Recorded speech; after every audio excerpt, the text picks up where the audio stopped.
الله يا أهل الكرام هيا بنا ذكر الجاب ذاكواني أحمدنا علي أدناني أولياء رباني للمعارف رباني مكتوم من آل محمد أحمد تجاني شريف أحمد هيدرنا خليفة الشيخ تجاني وجوس بارهم إياسي الكولخي الهمداني وأسد الأسد فوزنا بهم لعبد الرحمن الشجعاني وشيخ الصالح أسن بوا دياه لكل أزمان كيف نسينا منكزنا ومرشدنا بإيمان جزيل كل أفراد لبرهم الشيخ فلاني وعبد لقادر مرشد خليفة محيي الفلاني إلهي بأوليائك كن بشيخ عيسى الفلاني يا أهل الكرام هيا بنا ذكر الجاب ذاكواني بسم الله إنا أعطينا بسم الله الرحمن الرحيم إنا أعطيناك الكوثر فصل لربك وانهر إن شانئك هو الأبتر آمين. أعوذ بالله من الشيطان الرجيم بسم الله الرحمن الرحيم وبه نستعين. أعوذ بالله من الشيطان الرجيم بسم الله الرحمن الرحيم. سلام على الأولياء بسرمد سلام إذا الإسلام يبقى بأمجد سلام بقرآن سلام بسنة سلام بأنوار البلاغ المخلد لمن أبد الرحمن أودي تحية إشفاق لكل مصفد تحية إشفاق لكل مصفد. ní àpapọ̀ wa ẹjẹ́ àjọsọ pé Allahu Akbar. Allahu Akbar. wọ́n tó bá rí gbólóhùn yẹn wí dáadáa wọ́n náà ní lọlẹ̀ láíláí pé Allahu Akbar. Allahu Akbar. èyí tá a ní àwí ó kì í lé ẹnìkan kọ́ ó kì ẹni tó ní ọ́ tó ní mí náà sọ pé Allahu Akbar. Allahu Akbar. ọpẹ́ la wá bá bàbá wa dá lọ́dọ̀ Ọlọ́run. Alhamdulillah. lẹ́yìn oore kù. bàbá ń pè ìtọ́lọ̀ ń ṣe fún bàbá yìí náà Ọlọ́run lè pín ìkàwọ́ náà sọ pé alhamdulillah. Alhamdulillah. ọpẹ́ yẹn ò lòkè dáadáa. Alhamdulillah. ẹjẹ́ àwé ńlá wà ní. Alhamdulillah Rabbil Alamin. a kí gbogbo àwọn ẹni Ọlọ́run mi kọ́ọ̀fì ilà kọ́ọ̀fì. àwọn akọni àwọn wáàsí àwọn onílọ́lọ́run ó ṣe kò ní dọ̀la. Inshallah. dórí bàbá àgbà al-marhum Maulana Sheikh Ibrahim Ayede al-Fulani al-Aluri. Radiyallahu ta'ala anhu.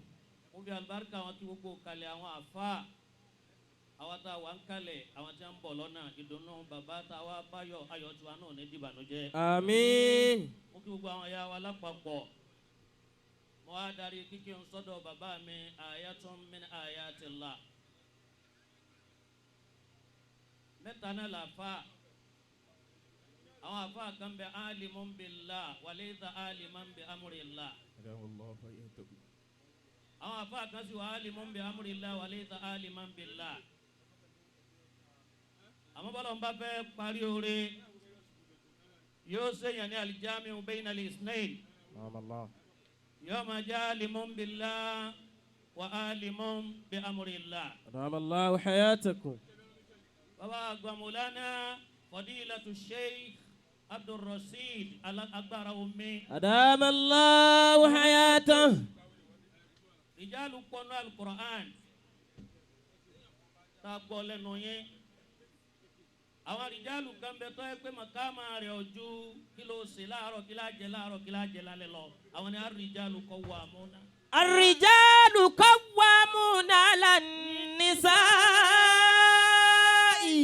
Àṣẹ tí ojú kó bí ìyàwó rẹ̀ lọ pé kí lá jẹ láàárọ̀ kí lá jẹ lálẹ́. Ẹlẹ́ẹ̀kejì náà àwọn rijalu. Al-Qur'an ni wa annahu kanu rijalu minal insi. يعوذون برجال من الجن فزادوهم رهقا. Mo gbọ́ ètò yín kan lọ́jọ́ kan ẹni agbára omi ẹlòmíín kan rò pé àwọn ṣẹ́wù nàmí òkè nàmí ilẹ̀ ni kìí ṣe léyìn àmọ́ gbogbo ohun tí omi àtẹ̀yí tí omi náà ni. àmọ́ lọ́n fi sínú àwọn minal mu'minina rijalun. من المؤمنين رجال صدقوا ما عاهدوا الله عليه ومنهم من قضى نحبه ومنهم من ينتظر وما بدلوا تبديلا. ọpẹ́ la wá báyìí dá oríire ọ̀rọ̀rùn ẹni ọba ṣe kí ọlọ́run la rẹ̀. Allahu Akbar. gbogbo balùwẹ̀ lọ́fẹ́ dàbí òkun kádàrá ni ògbé wọn débẹ̀ o. Allah. mo kí àwọn àgbàlagbà tẹ tara wọn jáde lára yín. mo kí àwọn tó fi mímọ̀ lẹ́yìn lẹ́nu lára yín. mo kí àwọn tí wọ́n ní máa lọ ọwọ́ ọba ọba bínú mọ̀ ọlọ́run bínú ọba ọba yọ́nú ọlọ́run yọ́nú mo kí wọn lára yín. mo wá kí àwọn ìyá rẹ̀ tọ́lọ́run fi sẹ́ẹ̀dẹ̀ yín wàrà àkúlẹ̀ àzìmí imra'atun. jọ́tà ànábì lọ ọ̀pọ̀lọpọ̀ ojú ogun táwọn èèyàn jáde láyé ọlọ́lọ́ ní pa wọn. Allahu Akbar. àmọ́ jọ́tà dìjà jáde láyé ànábì ní tábà lọ́dún ìbànújẹ́ dá ọdún ìbànújẹ́ mi lélẹ̀. òyìsì ìjà àfà Easy. kí lọ lọ́lọ́ fi ṣe fáàrí fún wa tá a sọ gbọ́lọ́ kò sí ní Al-Qur'ani ma. من المؤمنين رجال صدقوا ما عاهدوا الله عليه فمنهم من قضى نحبه ومنهم من ينتظر وما بدلوا تبديلا. orí ẹsẹ̀ kan náà ni ọba amúwá ìkànnú àwọn ọ̀jọ̀gbọ́n ní ìkọlù bìjúùdì. يقال بجهد يدرك المرء قاصده. ẹlòmíràn máa wọ pọ́nà wo lágbára omi ń lo eléyìí ọ̀rọ̀rùn kọjá ya. يقال بجهد wọ́n ní gbìyànjú ńlọ́pọ̀ lápọ̀jù. يقال بجهد يدرك المرء قاصده. èyí tẹ́ ẹ rárá dá lára yẹ ti sọ làákà ẹlòmíràn torí kò ní rọ́lọ́ ńlára yín bọ́lọ̀ ní ń dára. ẹlòmíràn gbà pé gbìyànjú là á fi dèèyàn láyé. فلكل سعي للسعادة يسعد. àwọn abẹ́rẹ́ lọ́wọ́ ẹni tó ní gbìyànjú ní sọ̀yìn adéyàn sí gbogbo gbìyànjú náà lórí èèyàn dà láyé ni.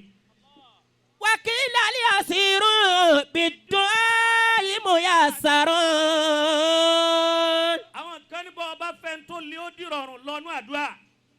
àwọn kan mà sí rí àwọn kan mà sí rí wọ́n ṣàánú Ọlọ́run dá wọn lóhùn. وقيل اليسير بالدعاء ميسر. àwọn kan mọ oògùn kọ́dà wọn máa bá jòkó lẹ̀ máa bá gbá ṣètánì kalẹ̀ àṣetánì ọbẹ̀ rí fún wa. بالدعاء ميسر. àmọ́ bàbá mi agbára omi bí wọ́n ṣe máa náà kọ́dà ìyàwó wọn lé ìyàwó tí wọ́n gbé inú ilé ọgbà pàápàá ni wọn débi ọmọ tí wọ́n bí. بالدعاء ميسر ورب مناجي فاتح الخير يكسد. ẹlòmí ń bẹ ọlọ́ọ̀dẹ́ra rẹ̀ mọ́nú aliwanu gbó lọ́dún kan lọ́dún méjì síbẹ̀síbẹ̀ ń tẹ́ fẹ́ dà yín náà lọ́fẹ́ dà ń tẹ́ dà yín lọ́fẹ́ dà Ọlọ́run owó bẹ̀. mo wá kí yín lára àná mo kí yín lára òní kò sí ní tó bí òní ju àṣepamọ́ lọ kò sí ní tó bí òní ju àṣesílẹ̀ lọ. èyí tá ẹ wá fi hàn ayé lónìí ni wọ́n ń pè ní àṣeyọrí gbogbo èèyàn kọ́ lọ́ndẹ̀ máa bùn. èyí tó kù tá yóò retí ni àbọ̀ wá bá lórí àwa tá à ń jọ ọmọ fún yín tá a máa jọ̀la ọba tó ní òní ọ̀dà ọlọ́njọ́ lọ́ọ́ da jù bẹ́ẹ̀ lọ. آمين. ní ìtọ́kalẹ̀ ọ̀rọ̀ mi bàbá mi èyí tí ọ̀rọ̀ máa jẹ́ point a'udhu billahi minash shaitani rajim إذا جاء نصر الله والفتح. أعوذ بالله من الشيطان الرجيم بسم الله الرحمن الرحيم إذا جاء نصر الله والفتح ورأيت الناس يدخلون في دين الله أفواجا فسبح بحمد ربك واستغفره إنه كان توابا. ẹnu iná láti gbọ́ pé yàtọ̀ ń bẹ láàrin nasiru àti fatihu. ìsàfà àtàná ìsàfà òní ẹni ń bẹ ńjọ́ táwọn èèyàn sùn lẹ́ jíjí. إذا جاء نصر الله والفتح. eléyìí kọ́ ni àkọ́kọ́ rẹ fún yàrá fèyí dúpẹ́ lọ́dọ̀ Ọlọ́run. إذا جاء نصر الله والفتح. Makama nasiru ẹ ti dá kọjá. Makama fatihu àwọn alifutuhat ọ̀tọ̀ ni fatihul qarib ọ̀tọ̀ ni alifatihul mubin ọ̀tọ̀ ni alifatihul mutlaq. إذا جاء نصر الله والفتح. ẹkún àná lọ́dẹ̀ nílò ní bàbá mi o. الله أكبر. ẹlòmíín náà ní sáìtì o sàárè wọn gbé lọ bẹ̀ wọn rárá dá bẹ̀. La ilaha illallah. ẹ̀dẹ̀ tẹ̀lú ọlọ́dẹ̀ ni ó gba títẹ̀ láàfà. إذا láti جاء ayé pé kíni kílẹ̀ ń wá kiri tí ò sí lára. نصر الله والفتح. ọlọ́run wa lẹ kọjá makama nasiru ẹ tún kọjá ẹ ti wá borí àga makama àwọn futuhat tẹ sọ fọlọ́n lánàá ọlọ́run náà ló dé yìí. ورأيت الناس يدخلون في دين الله أفواجا. ẹ mọ̀ wá gbàlejò báyìí ọmọ kí wọ́n mọ̀ wá àfọ́ mọ̀ wá ẹ fọ́ wa náà lọ́nà tẹ̀ ń tọ́ bí wọ́n ṣe ń wá tẹ́lẹ̀ wọ́n tó lékún jù bẹ́ẹ̀ lọ. فسبح بحمد ربك. àwọn á ní àwọn ìpín bàbá mi ọpẹ́ tẹ dálànà tó fi bí tòní bẹ́ẹ̀ bá tó fi tòní lẹ́yìn tó ń bọ̀ ọ̀la tó ń bọ̀ wá tó lọ́wọ́ ṣe o. واستغفره àlẹ́ rìn kórí ọmọ mi ẹ mọ́jú tẹ̀síwájú sí kì fáárùlẹ̀ ànábì náà jù ú lẹ̀. إنه كان توابا. ní ṣe bẹ́ẹ̀ kó wọn mọ̀ gbà bẹ́ẹ̀ ọlọ́run wọlé àná Muhammad. صلى الله عليه وسلم. ẹ̀sùn ayọ̀bá ànábì dáadáa. صلى الله عليه وسلم. apádà sí ibú Apádà sí ibú. ọ̀sẹ̀dá tí ó jùlọ. Kò sẹ́dá tí ó jùlọ. ọlọ́mọjọ kan bàbá wa. Ọlọ́mọjọ kan bàbá wa.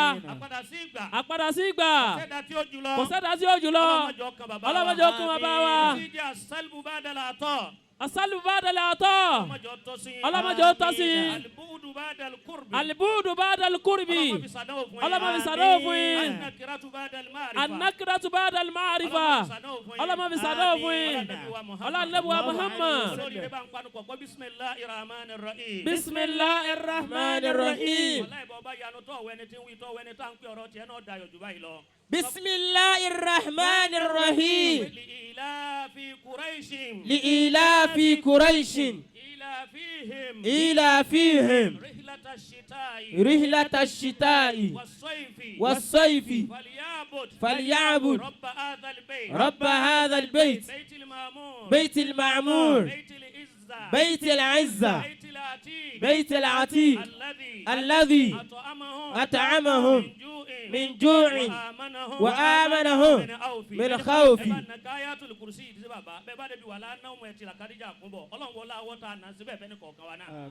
لا إله إلا هو الحي القيوم لا تأخذه سنة ولا نوم لقد جاءكم رسول من أنفسكم عزيز عليه ما عنتم حريص عليكم بالمؤمنين رؤوف رحيم فإن تولوا فقل حسبي الله لا إله إلا هو عليه توكلت وهو رب العرش العظيم له ما في السماوات وما في الأرض ما ذا الذي يشفع عنده إلا بإذنه يعلم ما بين أيديهم وما خلفهم ولا يحيطون بشيء من علمه إلا بما شاء وسع كرسيه السماوات والأرض ولا يهد حفظهما وهو العلي العظيم. رب العزة عما يصفون والسلام على المرسلين والحمد لله رب العالمين. bàbá ọmọ bínú ni mọ́lúdì bàbá wa lọ́tẹ̀ lọ́jà máa kájú ni. bàbá mi Agba Agbara Omi wọ́n ní kí bàbá Agba Ayede ó tó lọ. Insha Allah. nítorí pé bàbá dáadáa ni wọ́n.